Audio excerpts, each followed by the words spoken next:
अस्सलाम वालेकुम वीवर्स, कैसे हैं आप सब। उम्मीद करती हूँ कि आप सब ठीक होंगे, खैर आफियत से होंगे। तो आज मैं आप लोगों के साथ जो है वो डव शैम्पू पर अपना रिव्यू शेयर करने जा रही हूँ। और ये जो डव शैम्पू है ये यहाँ का जो है लोकल शैम्पू नहीं है, ये इम्पोर्टेड है। तो मैंने आपको आज बताना है कि इम्पोर्टेड शैम्पू में और लोकल शैम्पू में क्या डिफरेंस है, जो पाकिस्तान में मैन्युफैक्चर्ड होते हैं और जो बाहर डव शैम्पू मैन्युफैक्चर्ड होते हैं उनमें क्या डिफरेंस है, और क्या ये बेहतर हैं बनिस्बत दूसरे डव के, क्योंकि उसमें लोरियल सल्फेट जो है ऐड है और क्या इसमें भी ऐड है। तो चलें ये डिस्कस करते हैं। तो प्लीज़ काइंडली वीडियो को स्किप मत कीजिएगा, क्योंकि ये मैं आपको हर दफ़ा ही कहती हूँ, क्योंकि फिर बहुत सी इन्फॉर्मेशन जो है स्किप करने से मिस हो जाती हैं। तो चलें वीडियो स्टार्ट करते हैं। तो ये डव शैम्पू जो है मैंने रिसेंटली परचेज़ किया था, 1 मंथ हो गया है मुझे इसे इस्तेमाल करते हुए, और आप देख सकते हैं कि मैंने कितना ज़्यादा इसको यूज़ कर लिया है। और इसकी जो है कंसिस्टेंसी जो है काफ़ी अच्छी है, और ना ज़्यादा रनी है ना ज़्यादा थिक है, और इसके अंदर जी परफ्यूम भी ऐड है, फ्रेगरेंस इसकी है, फ्रेगरेंस फ्री नहीं है ये। इसके अलावा ये अच्छा फॉर्म बना लेता है, आपके बालों को बहुत अच्छी तरह साफ़ कर देता है। उसके बाद जी आप लोगों को इस साइड पर, जैसा कि हमेशा हम इंग्रेडिएंट डिस्कस करते हैं, आपको इंग्रेडिएंट नज़र आ रही होगी लिस्ट इस साइड पर या इस तरफ, तो उसमें आप इंग्रेडिएंट्स देख सकते हैं। इसका तो पीछे इसकी बैक साइड पर जो कुछ मेंशन है वो भी मैं आपको दिखा देती हूँ। तो जब मैं मॉल गई थी शैम्पू बाय करने, तो वहाँ मुझे जो है OGX वाले शैम्पू नहीं मिले। तो मैं देख रही थी कि कोई और शैम्पू है जो हमें ज़्यादा वॉल्यूम और फुलनेस बालों को प्रोवाइड करता है। तो इस पर यह इन्होंने मेंशन किया हुआ था कि आपके बालों को वॉल्यूम भी प्रोवाइड करेगा और फुलनेस भी प्रोवाइड करेगा, ठीक है। एक साइड पर वाइट कलर में बिल्कुल जो है उनकी बॉडी थी, और ये ट्रांसपेरेंट सी बॉडी है, और 2 तरह के डव पड़े हुए थे। तो मुझे फ़र्स्ट टाइम खुद भी तभी ये रियलाइज़ हुआ कि ये जो है ये लोकल हैं, और जो दूसरे हैं ये वाले, और इसके अलावा इसके साथ एक और भी था, ये इम्पोर्टेड है। उनमें फिर मैंने वहाँ दोनों के जो हैं इंग्रेडिएंट्स को जब एक दूसरे से कंपेयर किया, तो मुझे पता चला कि इसमें उन्होंने सोडियम लोरियल सल्फेट ऐड नहीं किया।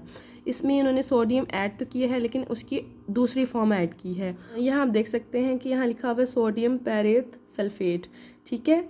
SLS नहीं ऐड किया, SLES भी ऐड नहीं किया, इसमें उन्होंने सोडियम पेरेथ सल्फेट ऐड किया है, और इसमें फ्रेगरेंस भी है, ठीक है। लेकिन मैं आपको ये बताना चाह रही हूँ कि जो सोडियम पेरेथ सल्फेट है वो अभी तक की जो सर्च है उसके मुताबिक ये इसका यूज़ करना सेफ़ है बानिस्बत SLS के, ठीक है। और बाज़ औक़ात हमें कोई भी ऑप्शन नहीं मिलता, बहुत डिफ़िकल्ट है SLS के बगैर शैम्पू तलाश करना, और इस चीज़ को काफ़ी ये जो है डिफ़िकल्ट हो गई है, क्योंकि हमारे बालों के लिए SLS के बने हुए प्रोडक्ट्स जो है यूज़ करना बहुत ज़्यादा बालों और स्किन के लिए नुकसानदेह हैं। स्किन जो है उसको बहुत ज़्यादा ड्राई कर देते हैं, हमारे स्कैल्प को बहुत ड्राई कर देते हैं, जिससे हमारे बाल टूटने लग जाते हैं। SLS और SLES जो है हमारे बालों के लिए बहुत ही ज़्यादा प्रॉब्लम क्रिएट कर देते हैं, इसलिए हमें उनको अवॉइड करना है, हर सूरत हमने वो यूज़ नहीं करने अपने बालों के लिए, ठीक है। जो सोडियम पेरेथ सल्फेट है, इन्होंने SLS के जो है कंपैरेटिवली एक और जो है इंग्रेडिएंट फाइंड किया है जो कि सेफ़ है और आपके बालों को जो है डैमेज नहीं करता, और उनकी निस्बत काफ़ी ज़्यादा माइल्ड है।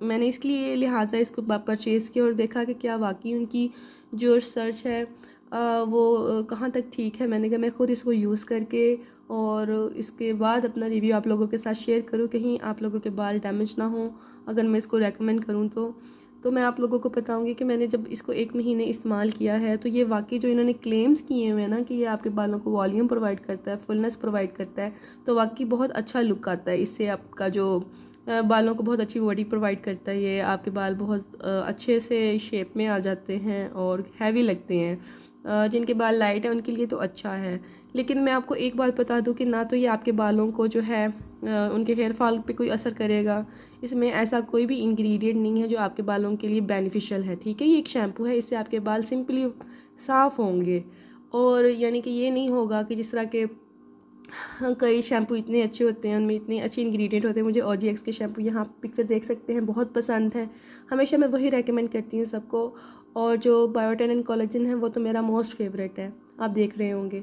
अगर आपको कोई अच्छा शैम्पू नहीं मिलता बाज़ औक़ात, तो आप जैसे कि वैसे भी बहुत ज़्यादा इंपोर्टेड शैम्पू जो है एक्सपेंसिव हो गए हैं। आई थिंक उसकी जो आजकल रिसेंटली OGX की प्राइस है वो 2500 है, और उसके कंपैरेटिवली इसकी प्राइस जो है वो तकरीबन 650 है, तो काफ़ी ज़्यादा डिफरेंस है। जिनके बाल हेल्दी हैं मैं कहूँगी, और जिनको इतना हेयर फॉल का और ऐसा कोई इशू नहीं है, उनको मैं कहूँगी कि आप जो है SLS के बगैर जो है शैम्पू कोशिश करें फ़ाइंड करने की। और अगर आपको नहीं मिलता तो आप जो है ये वाला इंग्रेडिएंट देख लें कंपैरेटिवली, सोडियम जो पेरेट सल्फेट है, इसको वक्ती तौर पे यूज़ करके देखिए और मुझे बताएं कि आप लोगों के साथ इसका कैसा एक्सपीरियंस रहा है इसको यूज़ करने का। क्योंकि मैंने काफ़ी ज़्यादा सर्च किया तो अभी तक मुझे इसमें इसकी कोई भी जो है नुकसानात जो है मुझे नज़र नहीं आए सोडियम पेरेट सल्फेट के। यूनिलीवर जो है उन्होंने एक दूसरा जो है इंग्रेडिएंट फाइंड किया है और अपने सारे जो हैं प्रोडक्ट्स में इन्होंने ये ऐड करना स्टार्ट किया है बानिस्बत SLS के। मैंने एक चीज़ देखी है कि पाकिस्तान में अभी भी SLS ही डाला जा रहा है जितने भी प्रोडक्ट्स हैं, और चाहे नाम उनका डवी है और पैकेजिंग थोड़ी सी डिफरेंस होगी, और जो पाकिस्तान में मैन्युफैक्चर हो रहे हैं उनमें SLS ही है, लिहाजा उनको तो आपने बिल्कुल भी परचेज़ नहीं करना, कोशिश कीजिए बिल्कुल अवॉइड करें। मैं आपको बता दूं मेरे बाल जो हैं उनको हेयर फॉल का इशू रहता है। मेरे इतने हैवी जो हैं बाल नहीं हैं, लाइट वेटेड हैं, और इसलिए मेरी ट्राई होती है कि बालों को जो शैम्पू फुलनेस दे और वॉल्यूम प्रोवाइड करे ऐसा शैम्पू मैं यूज़ करूं, ये मेरी कोशिश रहती है। तो और इसने वाकई मेरे बालों को फुलनेस प्रोवाइड की है और इनको धोने के बाद मेरे बाल बहुत अच्छी लुक आ जाती हैं उनमें और काफ़ी ज़्यादा हैवी लगते हैं अपने जो हैं ओरिजिनल कंडीशन से। इस लिहाज से तो मुझे ये अच्छा लगा है। और अगर आप बात करें कि हेयर फॉल में कोई फ़र्क पड़ा है तो जी हेयर फॉल मेरा उतना ही है, ना ज़्यादा हुआ था इसके यूज़ से ना ही कम हुआ था। तो वो मेरा वैसे ही था नॉर्मली जितना होता है, इससे कोई फ़र्क नहीं पड़ा, जितना पहले हो रहा था वैसे ही इसके यूज़ के बाद हो रहा था। कुछ अरसे से मैंने OGX जो है यूज़ नहीं किया, इंशाल्लाह ताला मैं जल्दी दोबारा उसको जो है यूज़ करना स्टार्ट करूँगी। उससे बहुत ज़्यादा बेनिफिट होता है बालों को और उससे हेयर फॉल को भी बहुत ही फ़र्क पड़ता है। और आपके अगर हेयर में डैंड्रफ है तो मैं तो कहती हूँ वो वाकई बहुत अच्छा ऑप्शन है। बहरहाल वो तो सोडियम फ्री है, पैराबेंस फ्री है, सल्फेट फ्री है। आपकी फ़र्स्ट प्रायोरिटी यही होनी चाहिए कि आप सोडियम फ्री और सल्फेट फ्री और पैराबेंस फ्री शैम्पू परचेज़ करें। नहीं तो फिर आप सेकंड ऑप्शन देख लें कि फिर वक्त अगर आपके पास और कोई भी ऑप्शन नहीं है तो आप सोडियम पेरेट सल्फेट वाले जो हैं प्रोडक्ट्स यूज़ करके बताएं कि आपका कैसा एक्सपीरियंस रहा है। तो अगर रिकमेंडेशन की बात आती है तो मैं आप लोगों को कहूँगी कि आप इसको ट्राई करके देखें जिनको बालों का कोई भी किसी भी किस्म का इशू नहीं है और आपके बालों में कोई ब्रेकेज नहीं है, आपके हेल्दी बाल हैं और आपको जस्ट एक अच्छा शैम्पू चाहिए हेयर वॉश के लिए और रीज़नेबल प्राइजेज़ में, तो ये मैं कहूँगी कि अच्छा ऑप्शन है। हाँ, लेकिन SLS वाले शैम्पू आपने यूज़ नहीं करने, चाहे आपके बाल जितने भी हेल्दी हैं, क्योंकि वो आहिस्ता आहिस्ता फिर आपके बालों को डैमेज करने लग जाएगा। आपके बाल जो हैं अच्छे वाले बाल जो हैं उनका भी सत्यानाश हो जाएगा, इसलिए अवॉइड करने SLS वाले और SLES वाले जो हैं जितने भी शैम्पू। ठीक है, अपना ख्याल रखिएगा। बहुत दिनों से मैं चाह रही थी मैं वीडियो बनाऊँ, मेरी आवाज़ से भी आपको लग रहा है मुझे बहुत ज़्यादा फ्लू हुआ है। मैं वीडियो इस वजह से नहीं बना पा रही थी और तबीयत काफ़ी ख़राब थी, तो आप मेरे लिए दुआ भी कीजिएगा, अपना बहुत ख्याल रखिएगा। छोटी सी वीडियो है, अगर अच्छी लगी हो तो इसको लाइक कीजिएगा, चैनल को सब्सक्राइब करना मत भूलिएगा, बेल आइकन का बटन क्लिक कर लीजिएगा। किसी भी प्रोडक्ट के बारे में रिव्यू अगर आपको चाहिए हो और आपको यूट्यूब पे उसकी इन्फॉर्मेशन नहीं मिल रही हो तो आप कमेंट्स में मुझे बताइएगा, मैं इंशाल्लाह परचेज़ करके उस प्रोडक्ट को आपको गाइड कर दूँगी, या जो भी मेरे पास इन्फॉर्मेशन होगी मैं आपको कमेंट्स में बता दूँगी। तो अपना बहुत ख्याल रखिएगा, दुआओं में मुझे याद रखिएगा। टेक केयर, अल्लाह हाफिज़, बाय बाय।